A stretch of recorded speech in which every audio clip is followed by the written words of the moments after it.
나쁘다는 그런 말씀도 있습니다. 국민들의 여러 의견들이 감안된 조치가 있었으면 좋겠습니다.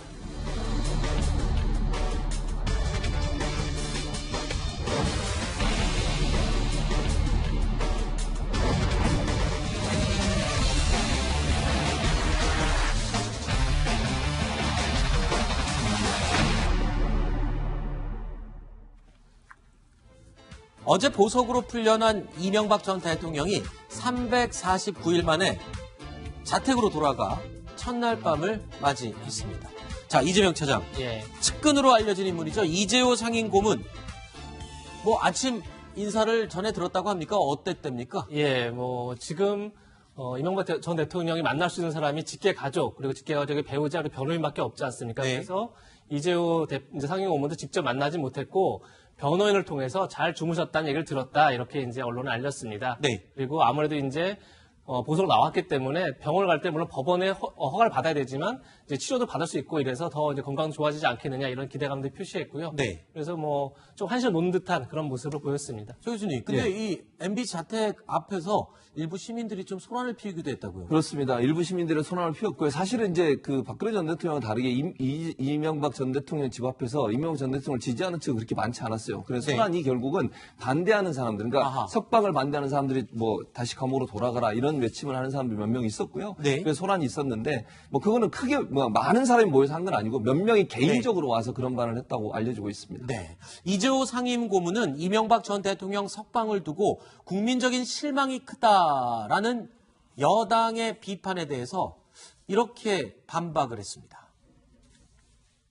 진짜 한심한 소리가, 그 사람들이 재판이 어떻게 진행될지도 모르고 검찰의 소행으로 봐서는 강제로 밀어붙여서 조속 재판 하려고 그럴 거고, 4월 8일 구속 만기로 자연히 나오는데 그걸 굳이 거기에 보석에 연연하고 할 것도 없죠. 그건 구속이 안 돼본 사람이 하는 소리고, 감옥에 들어가 보면 감옥에서 금방 죽어도 나올 때는 다 그렇게 나옵니다. 자, 그러니까 황제 보석 아니냐, 이런 비판에 대해서 모르는 소리 하지 말아라, 이런 지금 반박을 한 거네요. 네. 이 논평이라든지 평론이 어려운 이유가 바로 객관적 사실, 네. 팩트가 뒷받침돼야 된다는 겁니다. 네. 그러니까 무슨 얘기냐면 이 이명박 전 대통령의 항소심 구속기간은 네. 4월 8일까지였어요.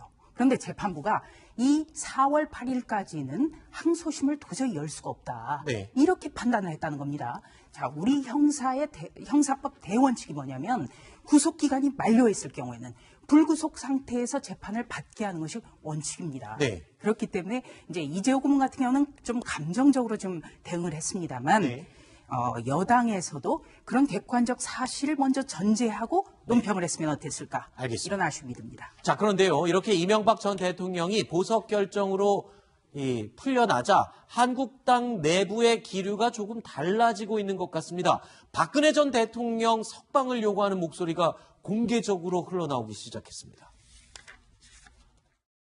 오래 지금 구속되어 계시죠. 건강도 나쁘다는 그런 말씀도 있습니다. 구속돼서 재판이 계속되고 있는 이런 문제에 관해서 국민들의 또 여러 의견들이 감안된 조치가 있었으면 좋겠습니다. 지금 해야 된다, 이렇게 말씀을 드리지는 않겠습니다. 문재인 대통령이 분명히 결단할 때가 될 것이고, 네. 전 정권에 대해서 비판하던 그런 잣대로 들이대면 현 권력이 더하면 더했다라는 이야기까지 지금 나오는 그런 시점이라고 생각을 하거든요. 그래서 자, 자유한국당이 MB 보석으로 이슈를 띄우기에 나선 것 같습니다. 지금 황교안 대표, 그리고 나경원 원내대표, 홍준표 전 대표도 박근혜 전 대통령 석방론에 지금 가세하기 시작했네요. 그렇죠. 그러니까 네. 전당대회 때부터 좀 나왔어요. 근데 네. 전당대회 때는 사실은 태극기 부대에 소위 말하는 네. 표들도 있고, 친박들의 표도 있으니까 후보들이 박근혜 전 대통령 사면 문제를 좀 꺼내고 거기에 대해서 우호적인 얘기를 하는 게 당내 선거라는 걸 감안하면은 좀 이해가는 측면이 있죠.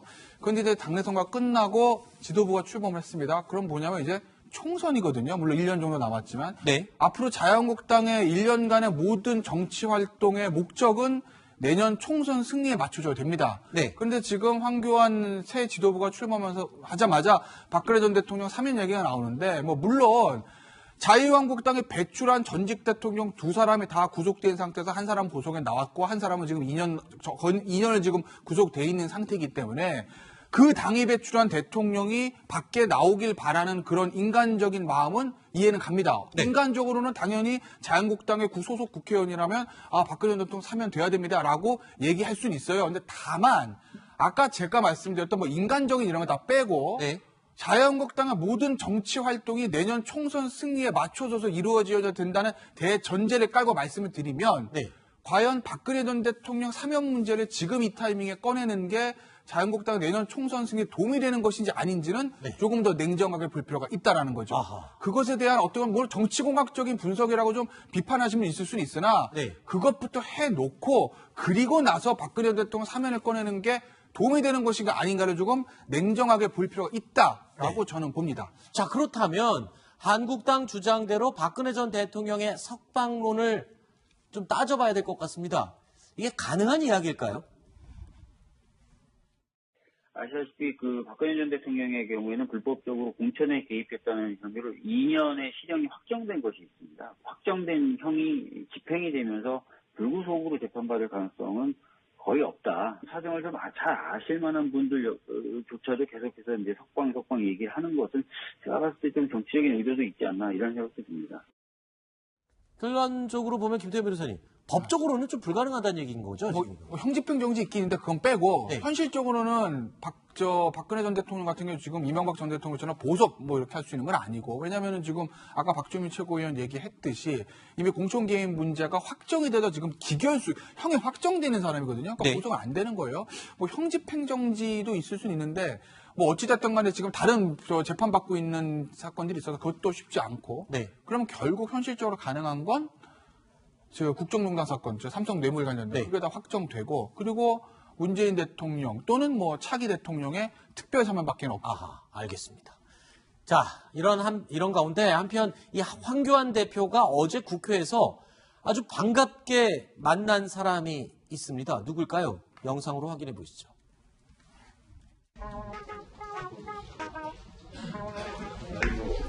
아이고.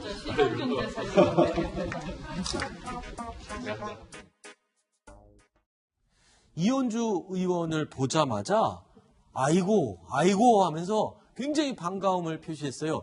저 장면을 보고 많은 언론들이 보수 대통합의 어떤 신호인가? 너무 이른가요?